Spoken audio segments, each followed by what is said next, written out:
자식과의 대화, 이 세 가지만 알면 관계가 완전히 달라집니다. 부모는 말로 가르치지 않습니다. 태도로 남습니다. 1. 감정이 솟구칠 때 말하지 말고 하룻밤을 건너뛰어라. 부모도 사람입니다. 기대했는데 실망스럽고 믿었는데 배신당한 기분일 때 자식에게 말 한마디로 상처 주고 싶은 충동, 누구에게나 있습니다. 그런데 그 감정이 뜨거울 때 던진 말은 기억이 아니라 흉터로 남습니다. 특히 부모의 말은 자식에게 지워지지 않는 음성 파일처럼 남습니다. 심리학에서는 이걸 감정인지 조절력이라고 하는데, 이 조절력이 높은 부모는 순간 화가 나도 말을 유예하는 힘이 있습니다. 지금은 말할 타이밍이 아니라는 판단이죠. 하룻밤 자고 나면 감정이 가라앉고 상황을 더 객관적으로 볼 수 있습니다. 우리도 살다 보면 어제는 너무 화나서 한 소리 퍼붓고 싶었었는데 시간이 좀 지나고 나면 그때 아무 말 않고 지나가기를 참 잘했다는 생각이 들 때 많으실 겁니다. 자식 입장에서 보면 격한 감정의 순간 부모가 자신을 비난하는 말을 쏟아내면 그것은 단순한 훈계가 아니라 부정당함으로 받아들여집니다.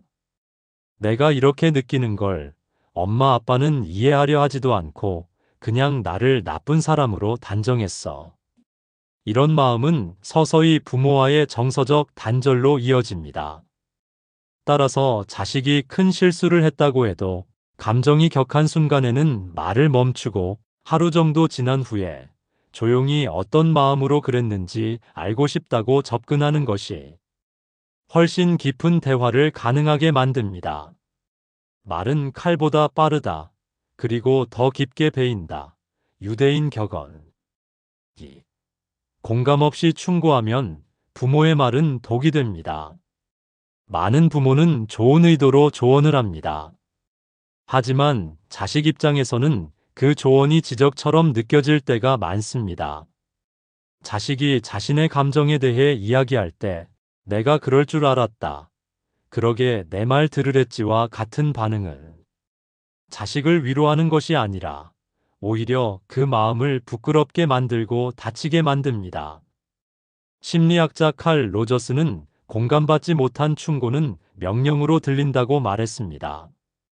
자식은 자신을 이해하려고 하지 않고 훈계하려 드는 부모 앞에서는 방어적이 됩니다. 자녀 입장에서는 나는 여전히 엄마 아빠에게 부족한 존재인가? 내 마음보다 상황을 더 중요하게 여기는구나 라는 느낌을 받습니다. 실제로 공감은 기술이 아니라 태도입니다. 판단을 잠시 내려놓고 그랬구나, 힘들었겠다 라는 말 한마디가 자식의 마음을 풀리게 합니다.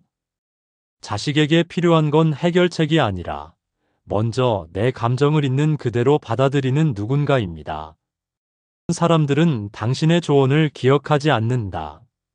하지만 당신이 나를 이해하려 했다는 그 감정은 잊지 않는다. 마야 안젤로. 3.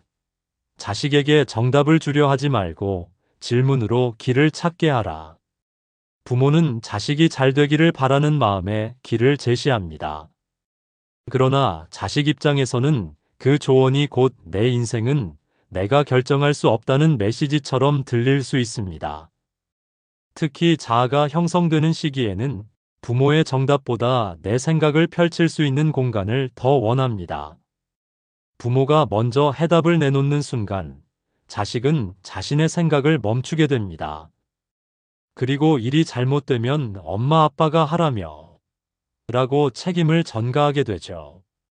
그래서 부모는 조언자보다 질문자가 되어야 합니다. 넌 어떤 점이 제일 걱정돼? 이걸 결정하면서 제일 중요하게 생각한 게 뭐야? 같은 질문은 자식 스스로 답을 찾게 만듭니다. 그런 질문을 통해 자식은 생각의 주체가 되고 자기 삶을 책임지는 법을 배웁니다. 심리학자 에드워드 드 보노는 질문은 생각을 자극하고 생각은 삶의 방향을 결정한다고 말했습니다. 자식을 위한 최고의 대화는 해답이 아니라 질문입니다. 자식과의 대화는 결국 부모의 인격입니다. 말 잘하는 부모가 아니라 마음을 들여다볼 줄 아는 부모가 자식에게 깊이 남습니다. 비난은 문을 닫게 하고 공감과 질문은 마음을 열게 합니다. 부모는 열쇠를 준 사람입니다. 그 열쇠를 어떻게 쓰느냐에 따라 자식과의 거리는 가까워지기도 하고 멀어지기도 합니다. 아이를 가르치려 하지 말고 스스로 생각하게 만들어라. 그게 진짜 교육이다. 소크라테스.